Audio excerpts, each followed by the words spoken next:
Ingingo ya mbere abasigwa ba Gatoto Bakari Abed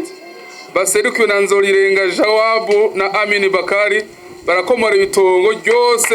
bariko barondera ku basigwa ba Sebugomba Silvestre baserukiwe na Nduwimana Lick ringana na metero 100 kuri metero 120.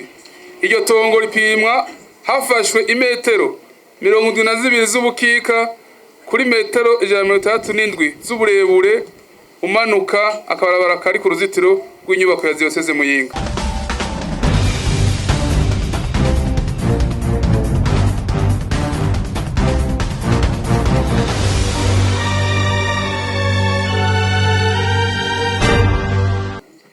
Twihweje ibyavuye mu matohoza mu Gusevere wegeranije, twihweje ibyo abafitongo bashikije mu Gusevere cyane cyane mu minsi barenguka imbere y'intumwa zo mu Gusevere ibifatiweho kubera ko Nzorirenga Jawabu na Amini Bakari baserukiye umuryango wa Gatoto Bakari Abed bituye mu Gusevere kugerezwa ya 18 Ruhuma 2025 bitwariye umuryango wa Sebugomba Silvestre userukiwe na Nduwimana Lick basaba ishigwa mu ngiro ry'ingingo nomero RC7BA ubusa 399 yo kugerezwa ya 17 kwezi kwa gatatu 2023 yafashwe na sentare dasanzwe ikimanza z'amatongo n'ayandi matungo ishashe mu gisata cyayo ciyungururizo kubera ko iyo ngingo nomero RC7BA 0699 yavuzwa hejuru ivuga ko ikomeje urubanza nomero RC7B rwa ubusa 522 rwaciwe igisata ca mbere c'isentare kugerezwa ya 11 Kigarama 2022. Iyo ngingo nayo ikaba yakomorera umuryango wa Gatoto Bakari tongo ryari mu matati kubera ko kandi iyo ngingo ya sentare dasanzwe imanza z'amatongo n'ayandi matungo mu gisata ca mbere iyo sentare nyene ko kugerezwa ya 17 kwezi kwa gatatu 2023 ivuga iti abasigwa ba Sebugomba Silvestre baserukiwe na Nduwimana Lick hamwe na leta y'u Burundi barahebuje ku nzitizi bashikirije kubera ko muri iyo ngingo nyene ya CSTB havugwa ko abasigwa ba Sebugomba Silvestre baserukiwe na Nduwimana Lick bahebuje ku itongo baburana na Gatoto Bakari Abed ringana ni metero 100 ku metero 120 ugacimbiri kwibuye ya kabiri ku mutumba mukori muri komine ya Muyinga intara ya Buhumuza. Leta igaha irindi tongo mu matongo yayo abasigwa ba Sebugomba Silvestre baserukiwe na Nduwimana Lick ringana n'iryo ikambi yari yaramukabiye kubera ko sentare dasanzwe ikimanza z'amatongo n'ayandi matungo yahagaritse ibikorwa vyayo idashize mu ngiro urwo rubanza nomero RSTBA ubusa 399 kubera ko bibaye ngombwa ko mu Gusevere usubiye kumviriza ido nido ivyereka ayo matati mu kumviriza abo vyega bose mu ntumbero yo kuronka umuco ukwiye kubijanye n'ayo matati kubera ko basigwa mu muryango wa Gatoto Bakari Abed aribo Nzorirenga Jawabu na Amini Bakari baba ko itongo riri matati bari hawe na Burugumestre mu mwaka w'1934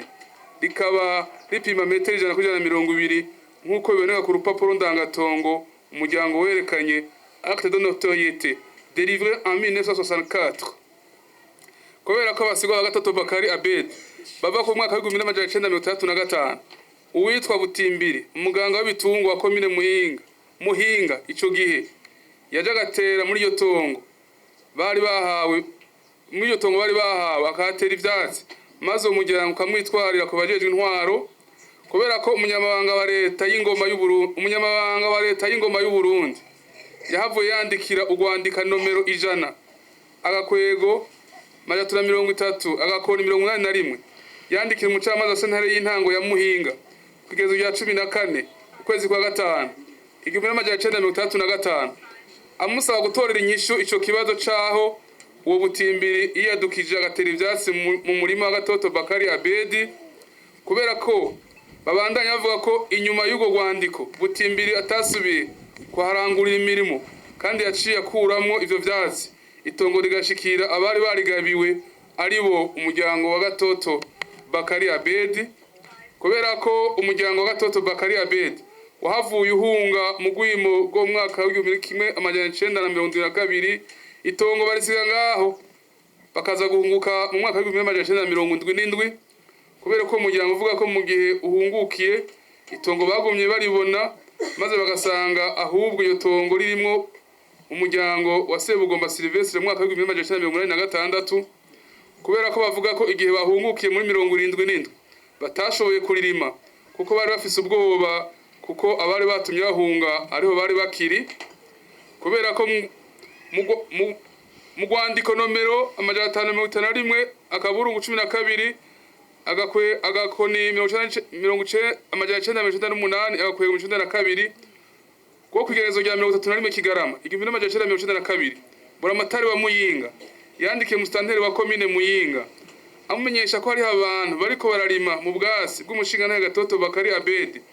anamumenyesha yuko ubwo bwasi atari nyovu ahubwo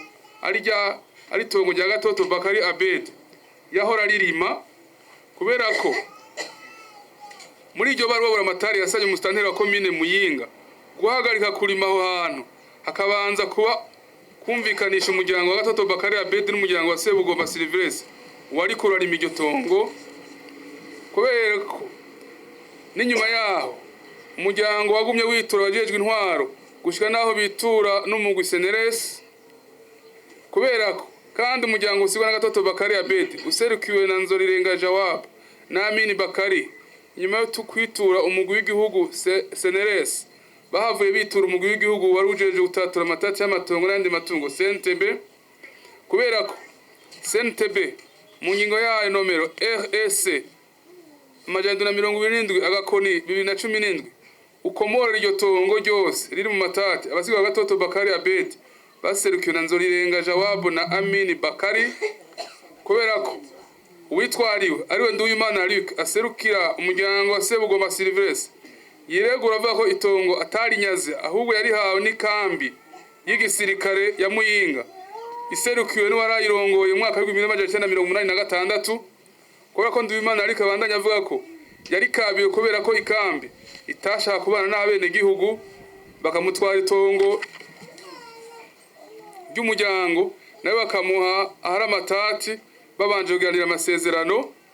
kubera ko Nduwimana Luc aserukira abasigwa ba Sebugomba Sylvestre avuga ko iyo kambi y'igisirikare yatanze ahayo hakaba hari muri domaine militaire aho bagirira imyimenyerezo ya gisirikare Chandotir kubera ko Nduwimana Luc aserukira Sebugomba Sylvestre avuga ko amaze kuronka iryo tongo yahavuye rishira mu bitabo ntunganya amatongo akanaronka ico bita certificat d'enregistrement d'une propriété foncière ikaba ifise numero volume E.2.8 folio 146 ivyo akaba bikoze mu mwaka w'2006 kubera kandi muri ayo matati havuye hinjiramwo userukira urwego rw'isirikare hamwe n'umushingwamanza wa leta kubera ko userukira igisirikare n'umushingwamanza hamwe na Nduwimana Luc bavuga rumwe bakamesha ko ikambi yatanze ahayo haraha leta ko hagaragara atawarangurira imirimo kubera ko abonyene bongera bakavuga mu makenga bafise ku rupapuro ndangatongo acte de notoriété bavuga ko watanze iyo tongo ariwe nkabo atarakira mabanga igihe itongo ryatangwa ko ndetse n'umutumba atariwo kubera ko kandi userukira igisagara cy'u Burundi n'umushingwamanza wa leta hamwe na Nduwimana Luc bashikije ikibazo kijanye n'inzitizi bavuga ko umugwi severe to kwakira amatati kumva zuko bitajanye n'intambara kubera ko bongera bakavuga ko kuba Gatoto Bakari Abedi yahunze mu mwaka w'1972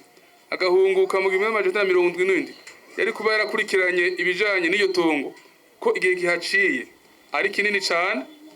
kubera ko kandi bavuga ko itongo riri matati hagati y'abasigwa ba Gatoto Bakari Abedi baserukiwe na Nzorirenga Jawabu na Amini Bakari na Nduwimana Sylvestre Luc aserukira umuryango wa Sebugomba Luc ryahawe Sebugomba Sylvestre mu mwaka w'1986 ari hawe n'ikambi ya gisirikare ivyo bikaba vyabaye inyuma y'imyaka 9 Gatoto Bakari ahungutse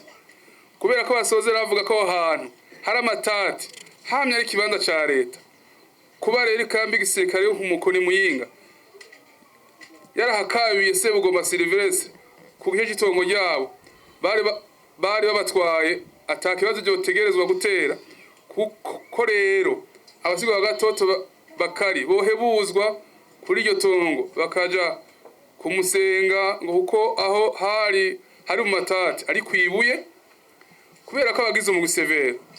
basanze iryo tongo umuryango wa Gatoto Bakari Abed usigura ko ari wabo yarironse ibigerezo bya 20 z'ukwezi kwa gatatu 1964 ari hawe na conseil communal iserukiwe na Bugumestre,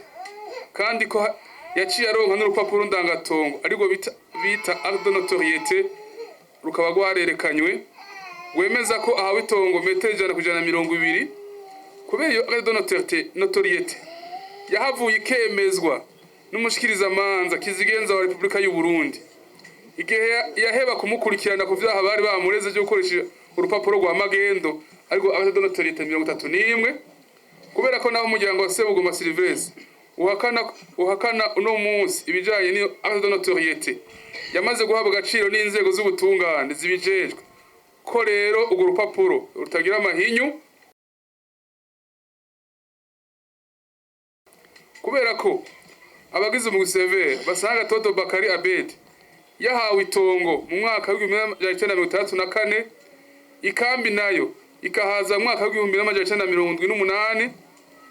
kubera ko inyuma y'umwaka umwe gusa umuryango wa Gatoto Bakari Abed bahawe itongo haciye haduka amatati hagati yawo n'umuganga w'ibitungwa yitwa Butimbiri, kubera ko muri ico gihe cyayo matati abajeje intwaro batunganije Gatoto Bakari Abed akubahirizwa mu itongo ryiwe, kubera ko Gatoto Bakari Abed yashoboye gutanga ivyemezo vyuko imbere yuko ikambi ya gisirikare y'Imuyinga ihaba iryo tongo yarihejeje gutwara Sebugoma Sylvestre hamwe ari iwabo, kubera ko kandi muri ivyo vyemezo harimo n'ikete nimero 100/330/81 byo kugerezo rya 14 kwezi kwa gatanu muri 1935 byanditswe secrétaire d'état à la justice information et sûreté immigration ariwe Bukera Joseph yandikira umukuru wa sentare y'intara ya Muyinga amusaba gutunganiriza Gatoto Bakari Abed kuri iryo tongo, kuko yariko arifa n'umuganga w'ibitungwa yitwa Butimbiri yari yayiteyemo ivyatsi ashaka kuririma, kubera ko Nduwimana Luc na wenyene yemera ko Butimbiri amuzi, kandi ko ico gihe yatera ivyatsi muri iryo tongo bivugwa ko ari by'abasigwa ba Gatoto Abed yabibonye, kuko ico gihe Butimbiri ngo yari umukoresha wa se wiwe Sebugoma Sylvestre. Ivyo bigaca biza kubikura impari kubijanye n'amazina y'imitumba abafitanye amatati bariko baravuga, kubera ko umugwi severe cyo kimwe n'abandi bose bagico bashikiriza basanze Gatoto Bakari Abed yigeze guhunga gwimo ko 72 agahunka muri 77, kubera ko ahunguza atashobora gushika arikoreramwo, kubera ko atari bwatekane mu mutima, kubera ko naho abaserukira Sebugoma Sylvestre n'ivyabona vyiwe bafatanije n'abaserukira igisirikare n'umushinga manza wa leta bava ko aya matati atokwakirwa muri severe. Bigaragara ko ubwo Gatoto Bakari yagumanye bwatumye adakurikirana ivyiwe bifitanye isano n'ubwicanyi bwo mu 1972 bwatumye ahunga, kubera ko vyumvikana ko iryo tongo yari takaje biturutse mu bihe by'ubwicanyi n'iterabwoba igihugu caciyemwo, kubera ko ikambi ya gisirikare y'Imuyinga n'umushingwa manza wa leta batashoboye nabonyene kwereka umugwi severe ibiranga itongo ry'ikambi uko ringana naho imbibe zaryo riri, kubera ko amasura yemeza ko iryo tongo ryamye ya Gatoto Bakari Abed kuva kera imbere y'umwaka wa 1935, kuko banaheje no kuharima baca babisa amasuki wabo, kubera ko kuvuga ko aho hantu hamye araho igisirikare kigira imyimenyerezo atari ivyo, kuko byabonetse ko iyo myimenyerezo yabera mu gice cyo hepfo c'iryo tongo rya Gatoto Bakari Abed ahari ico bita tranche, nkuko amasura n'abasigwa ba Gatoto Bakari Abed bavyerekanye, kubera ko Ndayiregije Veniste cabona ca Nduwimana Luc yariho hagitangura ikambi ya Mukoni Muyinga, yemeza ko ikambi yahaje mu mwaka wa 1978, ariko ngo iyo kambi taraza hamye araha leta yamara yabawe canke umushingamanza wa leta ntibahave ngo berekane uko leta yahaye ikambi inyuma y'umwaka wa 78 kubera ko naho hari kubaha leta urongoye ikambi atari gushobora kuhagabira canke kuhakabira umuntu numwe kuko urongoye ikambi atabubasha yarafise bwo gutanga amatongo ya leta kubera ko abafitaniye amatati batoshoboye kumvikana ku magenekereza 11 na 13 z'ukwezi kwa kabiri igihe umugwi wagerageza kubumvikanisha kubera ko umugwi severe umaze gushaka kwitongo wasanze aho hantu hari harahawe Gatoto Bakari Abedi haramaze gutangwa ko n'ikindi kibanza cubatswemwo amazu kubera ko uburinganire bw'itongo yahawe ringana jana kujana 200 ko rero ico gice cobura ku ruhande rwa haruguru corondererwa amajepfo kugira ngo uburinganire bw'itongo bwubahirizwe kubera ko umugwi severe usanze iyo tongo riri mu matati yegukira umuryango wa Gatoto Bakari Abedi kubera izombo zose umugwi severe ufashe ingingo zikurikira. Ingingo ya mbere, abasigwa ba Gatoto Bakari Abedi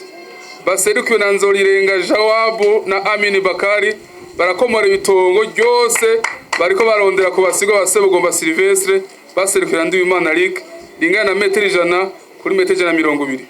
Iryo tongo ripimwa hafashwe imetero 72 z'ubukika kuri metero 137 z'uburebure umanuka akabarabara kari ku ruzitiro rw'inyubako ya Diocese Muyinga. Ingingo ya kabiri, abasigwa ba Sebugomba Silvestre baserukiwe na Nduwimana Luc barahebujwe ku itongo ryari muri aya matati. Ingingo ya gatatu, urupapuro ndangatongo certificat d'enregistrement d'une propriété foncière volume E.V2 8 folio 146 rwahawe Nduwimana Luc aserukira abasigwa ba Sebugomba Silvestre rurateje agaciro. Ingingo ya kane, izi ngingo ntabanduka zishirwa mu ngiro zigisohoka kandi ntizungururizwa mu masentare hisunzwe ingingo 14 zibwirizwa rigenga umugwi severe.